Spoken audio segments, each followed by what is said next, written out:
Today in our 2013 Mazda CX-5, we're going to be installing CURT's Class 3 2-inch trailer hitch receiver, part number C13315. And this is what your hitch is going to look like when it's installed on the vehicle. The cross tube is going to be completely hidden behind the bumper, so you're only going to receive the receiver at the end. It's a Class 3 2-inch by 2-inch receiver, so it's going to be suitable for all of your needs, such as carrying bike racks, cargo carriers, or for towing. It uses a 5/8 inch hitch pin and clip. One's not included, but can be picked up here at etrailer.com. And it features hoop style safety chain loops. Those are going to be nice because they'll accommodate just about any size safety chain you can think of. It's got a nice large opening, and the rounded edges make it easier for any to slide on.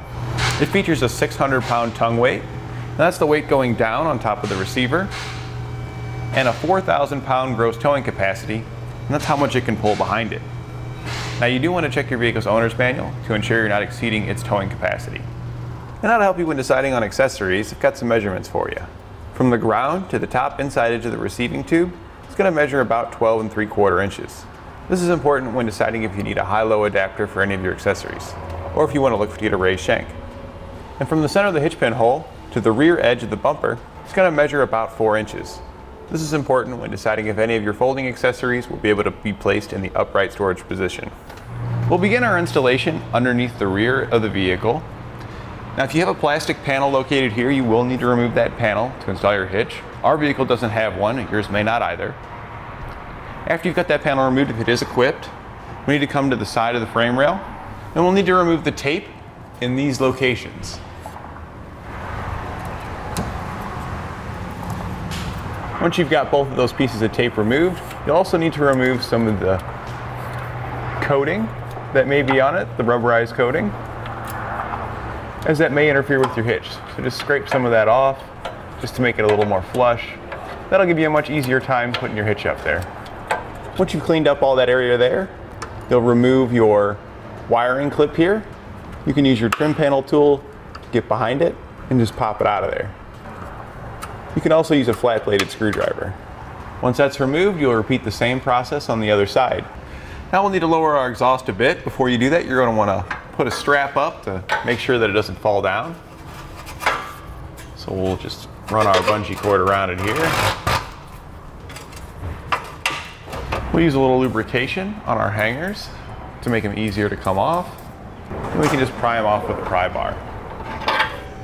And I'll repeat that for your other exhaust hanger on this side and the two on the other side. Then pull your exhaust down to give yourself a little bit of room. Now that your exhaust is down, you'll want to move this hanger to the top one. That'll make it easier to reinstall when putting your hitch on. That simply pulls off and slides back on. Do that with the other side and the rear as well.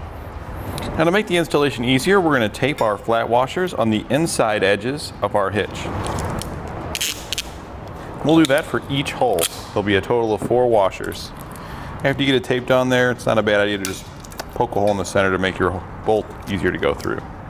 Both of the front holes are going to be weld nuts, and your rear holes may or may not be weld nuts depending on how it's equipped. Ours does not have a weld nut, so we'll be using the fish wire, poking it through the hole, and immediately bringing it down out the hole in the bottom. Then slide on one of the spacers, push that up into the frame,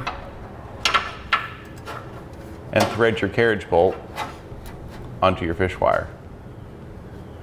And then push that back up into the frame. We're not going to pull it all the way through yet until we get our hitch raised into position. We'll repeat that same process on the other side if there's no weld nut present on it either. Now we got ourselves an extra set of hands to help us lift our hitch into position. When you're pushing it up, make sure you feed your fish wire through the rearmost hole, and then lift it up over your exhaust to the side of the frame rail. Then you pull your fish wire out to hold it in place. Now you can start your back bolts. Take the bolt and put a conical tooth washer on it with the teeth facing towards the hitch. Adjust your hitch until the hole lines up and thread it into the existing weld nut. And you'll repeat that same process on the other side. Remove your fish wire and thread on the flange nuts provided in the kit onto your carriage bolt. Do that on both sides. Now tighten and torque your hardware using a 19mm socket. Make sure to refer to the specifications in your instructions for the proper torque. Now, if you did have a wire harness attached to the wire clip that we removed earlier, you'll need to use some of the zip ties provided to just re-secure it to your hitch. So that way it's not flopping around, getting caught on anything. Now we'll raise our exhaust back into position. We'll use some lubricant again to make it easier to install the hangers. And those will simply just push back on. And don't forget to remove your strap that you use to support your exhaust. And that completes our installation of CURT's Class 3 2-inch trailer hitch receiver on our 2013 Mazda CX-5.